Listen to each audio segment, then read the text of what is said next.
Muy buenos días, chiquillos, muy buenos días, muy buenos días. Espero que estén muy bien, espero que estén muy bien despiertos. Buenos días, Katherine, buenos días. Acaba de llegar Katherine otra vez. Muy puntual, qué bueno, qué bueno, qué bueno. Bien, Hola, hoy tenemos, hola, hola, hola, hola, hola, hola. Hoy tenemos un tema muy interesante que ver, muy interesante que ver. Y les preparé no unas diapositivas, sino que el aula virtual, pero está muy fome. ¿Por qué? Porque hoy día a gusto de mí y a pesar de ustedes, tenemos que leer. Hoy día tenemos que leer mucho, mucho, mucho, mucho, mucho, porque vamos a preparar el otro examen que ya se nos viene el otro parcial ya a principios del mes de noviembre, de noviembre. Por eso es muy importante que vayamos nosotros estudiando y leyendo. No hay otra forma de aprender que leer. Vamos a ir leyendo y vamos a ir comentando algunas cosas que son muy importantes que tienen que relación con lo político, la libertad, su relación con la autonomía y la heteronomía. Eso es lo que vamos a hacer. Me gustaría saber si ustedes saben qué es lo que es la heteronomía, este término que está acá. Heteronomía. ¿Mm? ¿Alguna idea previa por ahí? Heteronomía, ¿qué será eso? ¿Qué será eso de heteronomía que está acá? Ah, diversidad. no, no.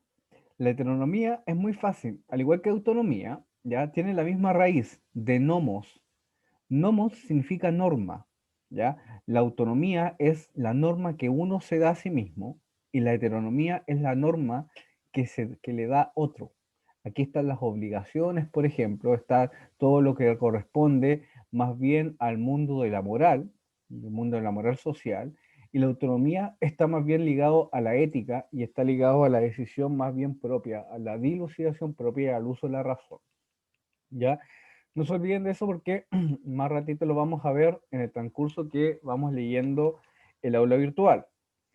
Bien, vamos entonces hacia allá, hacia el aula Entonces la virtual. heteronomía es como las leyes que nos da la sociedad, ¿o no? Claro, muy bien, muy bien, muy bien. O cómo tú te obligas, por ejemplo, en una ley prescrita, por ejemplo, la ley que corresponde al cuidado, por ejemplo, de los bienes materiales privados, ¿ya?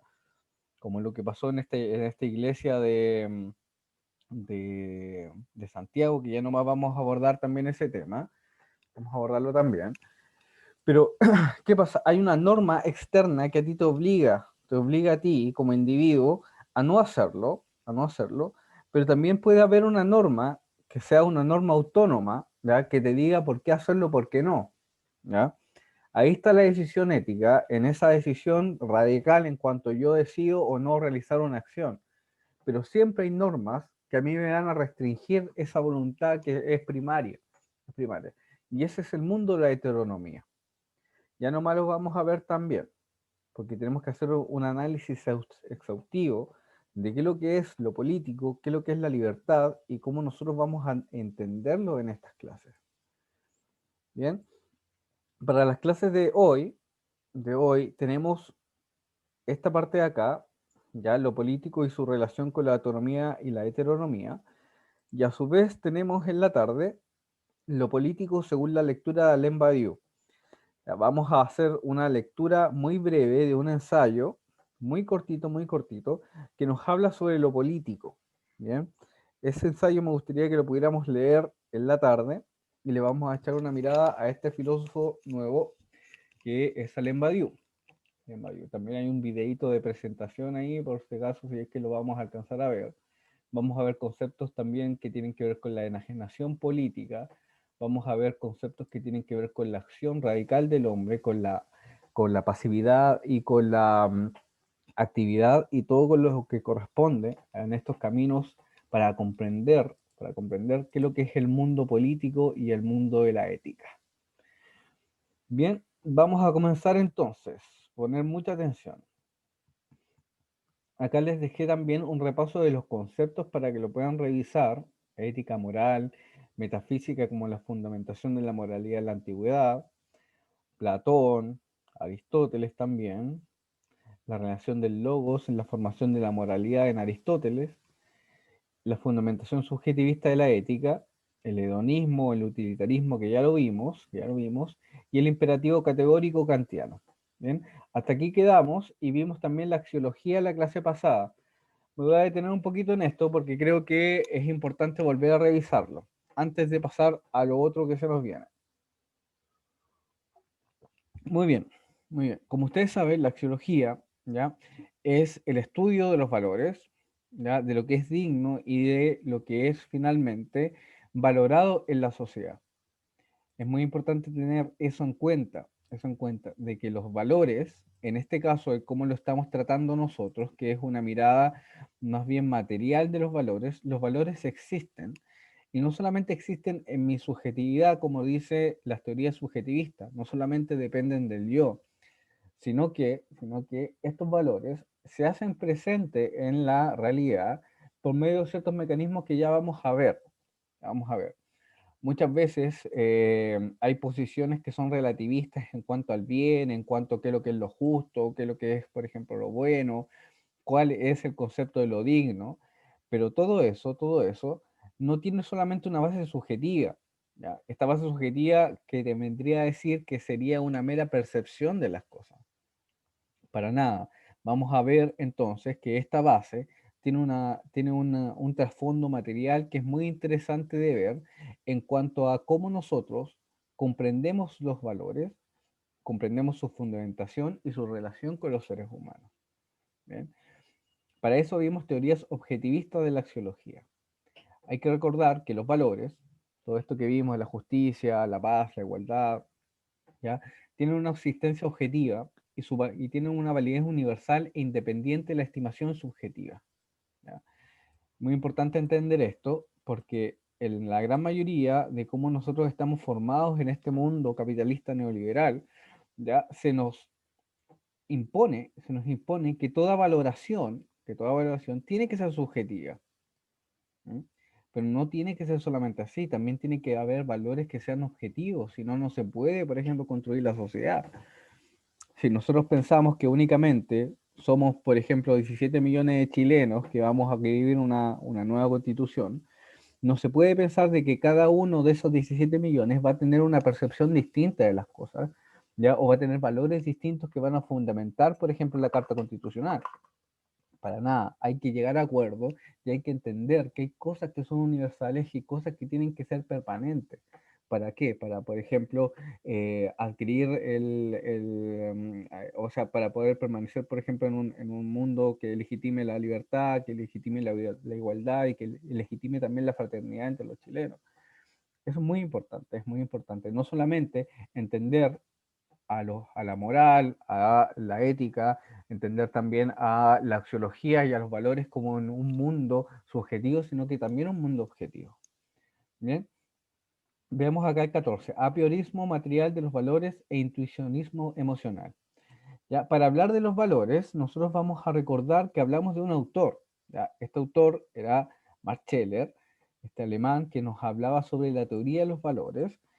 Y uno de los principios básicos, bueno, son dos en realidad, que nos habla Scheler, es que para entender los valores existe un apriorismo material y un intuicionismo emocional en esto.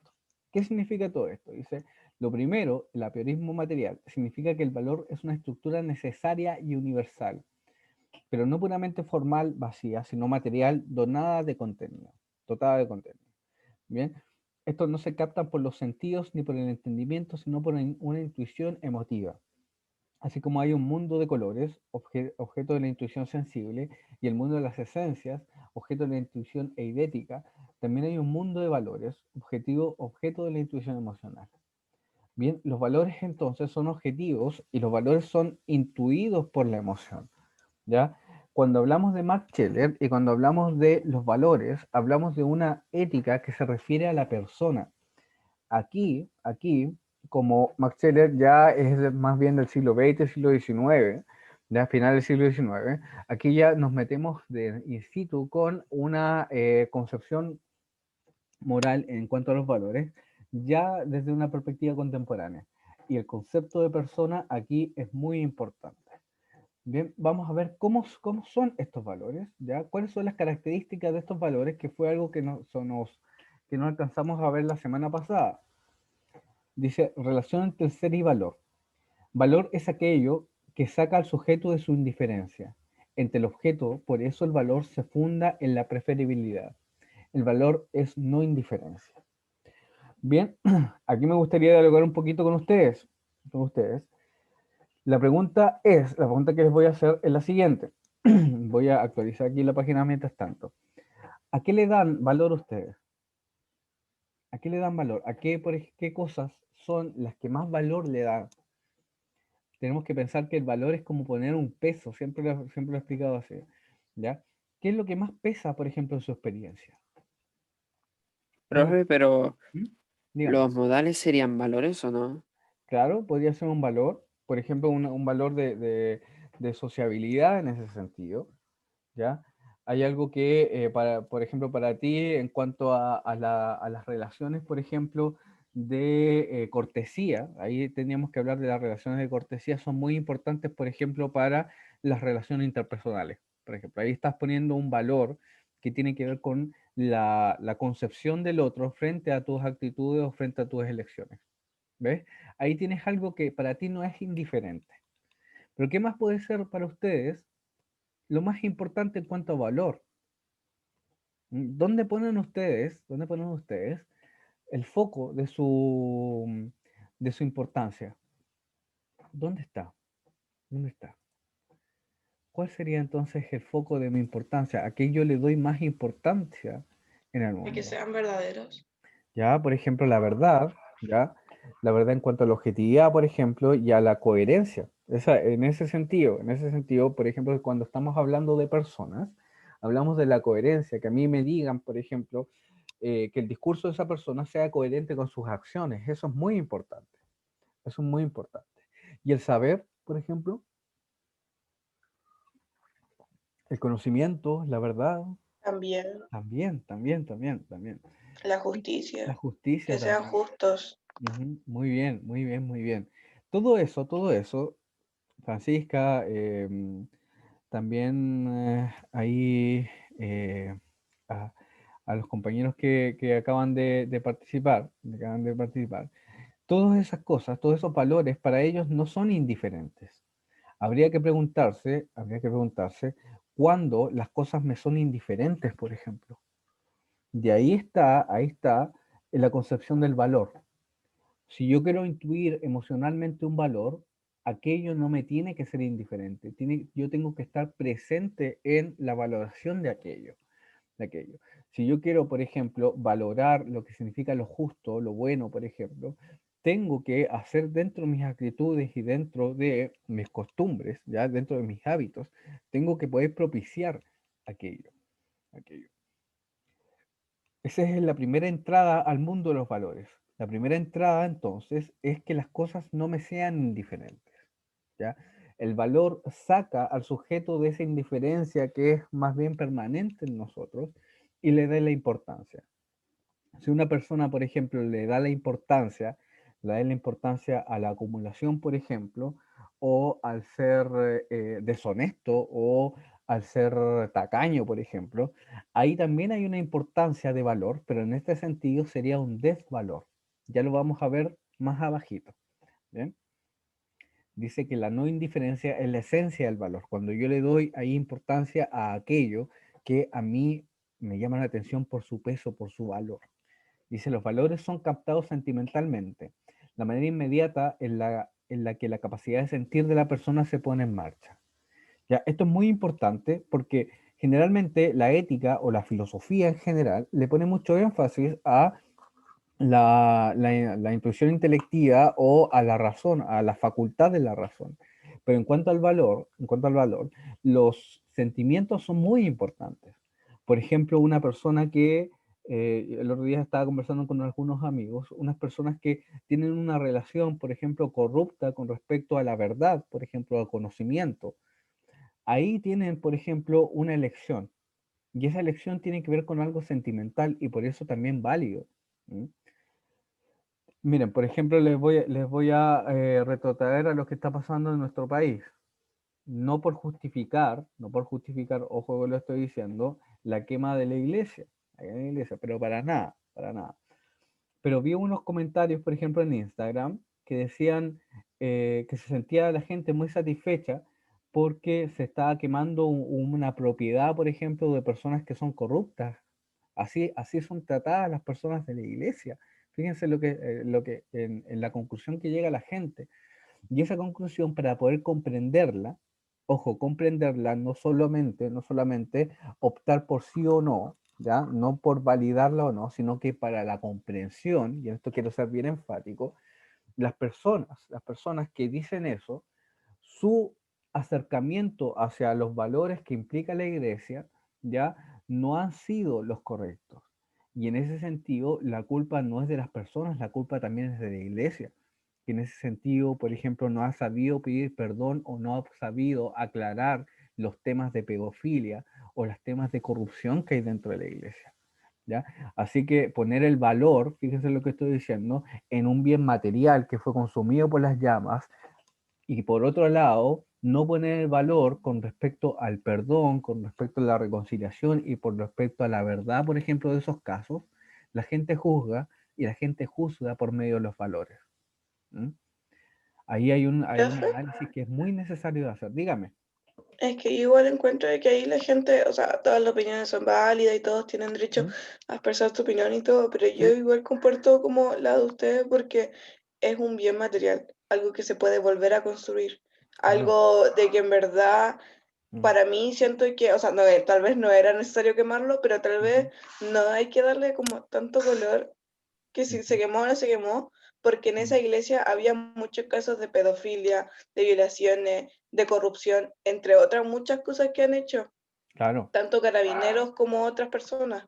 claro que sí. Entonces, Ujú, que le pongan así como, ¡ay, por Dios, qué extremo, que se están yendo, que están quemando una iglesia y no sé qué cosa! Es como, ujú, oye, si en verdad fuera como súper importante esa iglesia, no la hubieran quemado, pero ¿saben por qué la quemaron? Porque también una era de carabineros y otra porque han hecho muchas cosas malas ahí, mm. han hecho cosas nefastas. Entonces, para mí, si queman o destruyen cualquier cosa, un bien material, no es tan importante Como, como el que, perdón, por por lo que ejemplo, no estábamos sé, hablando recién, pues. Sí, pues. Como es la dignidad de que las para mí un personas, bien ¿cierto? material es como ñe. Entonces, Claro. a mí no me valdría tanto, por ejemplo, si matan a alguien, si hieren a alguien, eso ya importa más porque ya es una persona. Pero un bien material que en cualquier momento se puede reconstruir, más encima que el Estado lo reconstruye en un 2x3, Ujú. entonces no es tan relevante a mi parecer. Claro, claro, claro. Es que en este contexto en el que estamos viviendo, donde los valores, por ejemplo, están siendo revisados, lo que acabas de decir tú es lo correcto, porque es una revisión y una reflexión frente a lo que está sucediendo. ¿Ya? En todas estas cosas hay una cierta trampa, ya que nos postula la sociedad. La sociedad nos postula de que nosotros tenemos que juzgar por lo bueno y por lo malo. Así de radical. Pero no, las cosas no son ni buenas ni malas. Por ejemplo, si yo digo que la quema de la iglesia fue buena, o si digo que la iglesia fue mala, la quema fue mala, eso no va a reconstruir la iglesia. Ya el hecho ya pasó, ya pasó, ya pasó. Entonces lo que hay que hacer es comprenderlo. Eso es lo que hay que hacer, comprender las circunstancias, las causas, ¿ya? Y comprender cuál fue, por ejemplo, en este contexto de esta clase, cuál es el valor que le da la gente, ¿ya? O los medios de comunicación, ¿ya? A esta quema que fue una manifestación quizá violenta, quizá ilegítima para cierta moralidad, pero acá en filosofía nosotros estamos dispuestos a pensarlo. ¿Y cómo lo pensamos? En este contexto lo estamos pensando a través de los valores. ¿Cuál es el valor principal? El valor de el bien material, ¿ya? O el valor, por ejemplo, de la persona y el valor de otros valores que se supone que la iglesia pregona, que son el amor hacia el prójimo, por ejemplo, que son la virtud del perdón, por ejemplo, que son la cuestión de la reconciliación. Entonces, el silencio mismo de la iglesia, ¿ya? Nos permite a nosotros entender por qué esa rabia y por qué esa frustración también, ¿ya? Frente a la iglesia y en especial en esta iglesia que tiene una característica, como dijo Francisca, bien particular, que es la iglesia de Carabineros. ¿Mm? Eso es complejo, ¿bien? Pero todo lo complejo lo podemos juzgar a través de traerlo hacia aquello que estamos viviendo. Cuando hablamos de los valores en Max Scheler, no hablamos solamente de la cuestión racional, sino que también estamos hablando de la cuestión de los sentimientos. ¿Por qué? Porque estamos poniendo el valor de las cosas entre nosotros, la no indiferencia. ¿Ve? Si a alguno de ustedes, chiquillos, les parece indiferente lo que está sucediendo en el país, ¿ya? O poco comprensible, ustedes ya están haciendo una elección. ¿Mm? Están haciendo una elección que lo está dejando fuera de los debates sociales. Y eso a mí me parece complicado, complicado, complicado. ¿Ya? No, ni bueno ni malo, sino que les voy a decir que es complejo porque los va a dejar fuera ya de lo que estamos viviendo como país. Y eso es terriblemente perjudicial para ustedes. ¿Mm? Así que a ponerse las pilas con lo que está sucediendo, a leer, a informarse, ¿ya? Y a tener criterio. Y a saber, como consejo de esta clase, a saber dónde yo estoy poniendo el valor. Si estoy poniendo el valor en informarme, en participar en la sociedad o que la sociedad me sea indiferente. ¿Mm? Sigamos con el número 3. Los valores son objetivos. Profe, Dígame. hay un dicho que dice que, o sea, no sé cómo es exactamente, pero que el punto principal dice que el peor enemigo es la desinformación. Claro, claro. Pero ahora para esto de los valores, también hay que ponerle otra cosa. El peor enemigo es la indiferencia. Porque información hay mucha, hay muchísima información, ¿ya? Pero cuando las cosas me son indiferentes, me pueden pasar totalmente desapercibidas. Por ejemplo, una persona que va a un museo, ¿ya? Y ve distintas pinturas, si no conoce las pinturas, les van a parecer indiferentes. ¿Mm?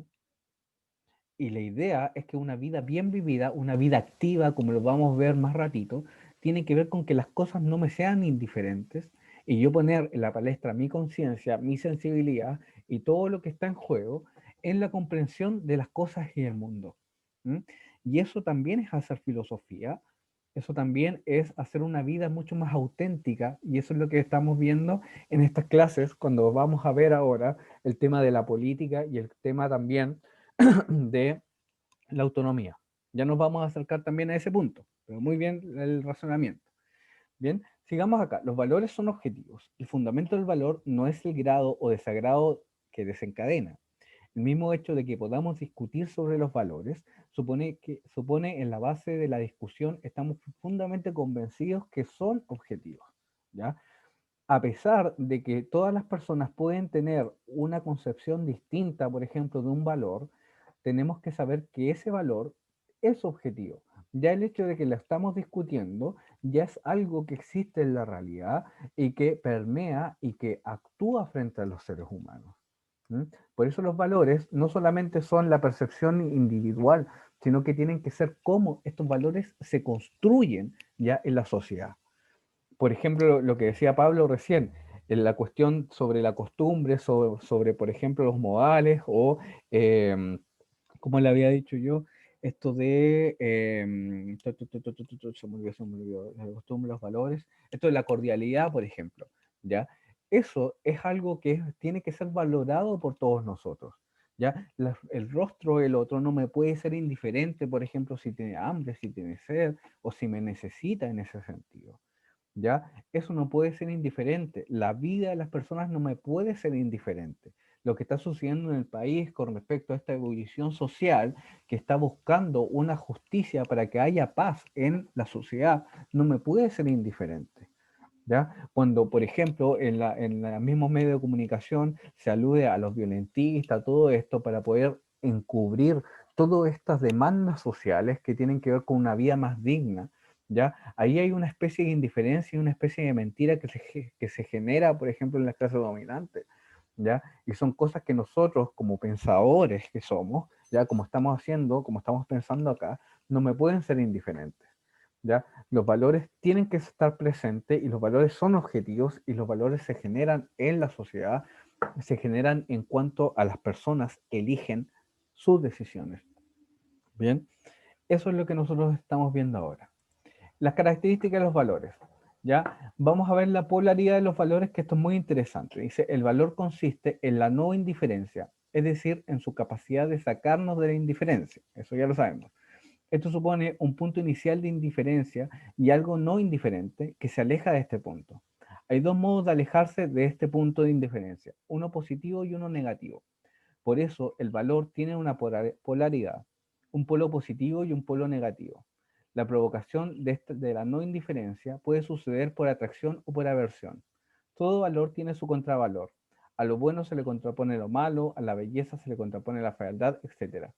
Los valores siempre son polares y vienen en parejas de valor. Contravalor constituye siempre, según Scheller, una jerarquía ordenada, donde por orden ascendente encontramos lo agradable y desagradable, noble, vulgar, los valores espirituales, lo bello, lo feo, lo justo, injusto, verdadero, falso, y finalmente lo sagrado y lo profano. Bien, todo esto sobre los valores tiene que ver con eso, con la elección y la comprensión de esto, ¿ya? Por ejemplo, en algo que es bien conocido y que está dentro de los debates sobre, por ejemplo, sobre lo bello, ¿ya? Sobre, por ejemplo, cómo hay una relación, por ejemplo, violenta con respecto a un cierto modelo de belleza, ya que como dije anteriormente, violenta a las personas que no se adecúan a ese cierto modelo, ¿ya? Pero ahí está el otro valor. El otro valor, por ejemplo, de la persona, el otro valor, por ejemplo, es el tema de la autoestima, por ejemplo, ¿ya? Y que eso me puede a mí aclarar ciertos sentidos en cuanto a que no tiene que existir un modelo de belleza, no tiene que existir, por ejemplo, un modelo de un cuerpo bello, por ejemplo, sino que todos los cuerpos son bellos, sino que todas las personas son dignas, por ejemplo, de amar y que su cuerpo como un vehículo, ya, y ¿cómo se llama? Como mi instancia de ser en el mundo también tiene cierta dignidad, a pesar de no ajustarse a un cierto modelo, porque esos ciertos modelos finalmente son una mentira. ¿Mm? ¿Ya? Ahí también te estamos poniendo el valor en qué cosa, estamos poniendo el valor en la autoestima y estamos poniendo el valor en la capacidad de autoconocerse ya de las personas. Eso también es importante en cuanto a los valores. ¿Ya? Y en cuanto a este valor que se enfrenta ya con la relación con la polaridad de lo bueno, o sea, de lo bello y de lo feo, finalmente. ¿Ya? Este es el mundo de Max Scheller, que próximamente se los tomaré, pero con ejemplos bien, ¿cómo decirlo? Como más cotidianos, así como cuando hacemos las pruebas de alternativas, que hay algunas cosas que lisa y llanamente son absurdas, hay otras cosas que son falsas, pero yo confío en que ustedes también tienen una capacidad tal de razón que pueden dilucidar esas alternativas más bien obvias que yo les pongo muchas veces, ¿ya? Pero que van a ir en relación con estos conceptos que tienen que ver con la fundamentación de la antigüedad, ¿ya? Que tienen que ver con Platón, Aristóteles, acuérdense de Platón, que es el bien, Aristóteles, que es la felicidad, ¿ya? Acuérdense también de la teoría subjetiva de los valores, la fundamentación subjetiva, que tiene que ver con el hedonismo, que tiene que ver con el hedonismo, acuérdense de placer, el utilitarismo de la utilidad, y la fundamentación kantiana, que es el imperativo categórico de la razón, ¿ya? Ahí vamos, y ahora vamos a avanzar un poquito de eso, ¿ya? No nos vamos a quedar solamente en las fundamentaciones que llegan hasta Kant o llegan hasta Max Scheler, sino que vamos a avanzar un poquito en la ética y la praxis histórica. Esto es lo que vamos a ver. Cuando nosotros hemos estado hablando de ética, más bien nos hemos quedado en dos polos. Nos hemos quedado en el polo de la sensibilidad y en el polo de la racionalidad, pero hemos olvidado el mundo que nos rodea. Y el mundo que nos rodea, finalmente, es el que provoca las elecciones éticas, ¿ya? La elección ética no solamente está en mi sensibilidad o mi capacidad de razonar, sino que está dentro del mundo y dentro de un mundo que tiene ciertos valores, tiene cierta moralidad y que yo también puedo criticar. Pero para comprender eso tenemos que comprender el sistema mundo y cómo el ser humano se relaciona con este sistema. Bien. El ser humano entre la actividad y la pasividad. Vamos a leer esta parte, vamos a comentarla, vamos a leer solamente este fragmento porque nos queda muy poquito de clase. ¿Ya? Dice, en el fondo, el problema de la ética subjetivista tanto en su forma hedonista, recuerden a Epicuro y el placer, con su forma racionalista, Kant, es su ceguera para captar el carácter activo de la sensibilidad. Cuando se piensa en la sensibilidad, se la considera como los hedonistas como algo pasivo, una pura receptividad de datos que produce placer o dolor. Cuando se quiere pensar en el carácter activo de la persona, se sitúa esta actividad en la razón, pero entonces se convierte en una actividad separada de las circunstancias sensibles, concretas, una actividad puramente racional, que encuentra todo su sentido en ella misma. ¿Ya? ¿Por qué acá dice puramente racional o puramente sensible? Porque también hay que criticar eso. Cuando uno toma una decisión, por ejemplo, no solamente son las capacidades concretamente racionales las que están en juego, sino que también está la sensibilidad. También está, por supuesto, la sensibilidad. Por esa razón, por ejemplo, toman sentido estas frases como el amiga date cuenta. ¿Ya? ¿Qué pasa con el amiga date cuenta? En el amiga date cuenta se enfrenta la sensibilidad y la razón, pero para tener un buen cierre, por ejemplo, en el amiga date cuenta, un buen cierre emocional, no hay que oponer la sensibilidad a la razón, sino que hay que entender y comprender, ¿ya? Que la sensibilidad y la racionalidad son una sola también, ¿ya? Que los sentimientos, por ejemplo, de soledad o de desamor, también pueden ser comprendidos, ¿ya? Y que hay que darle un tiempo para sanar, ¿ya? Pero todo eso lo concretamos no de una forma racional, porque racionalmente, por ejemplo, en el amigo date cuenta, o en el amigo date cuenta, ya esa relación no es conveniente, la hace sufrir, por ejemplo, ¿ya? La hace sufrir o lo hace sufrir, ¿ya? O le hace sufrir, ¿ya? Pero la decisión no solamente es decir no en ese momento, la decisión también conlleva ciertos sentimientos y emociones que muchas veces legitiman, por ejemplo, la permanencia en ese dolor. Pero, para salir de eso hay que hacer una coincidencia entre mi actividad racional y entre mi capacidad sensitiva. Y en eso también se basan estas concepciones del amor propio. No sé si ustedes han escuchado todo eso, ¿ya? Para poder superar, por ejemplo, un problema emocional, ¿ya? Acuérdense en esto.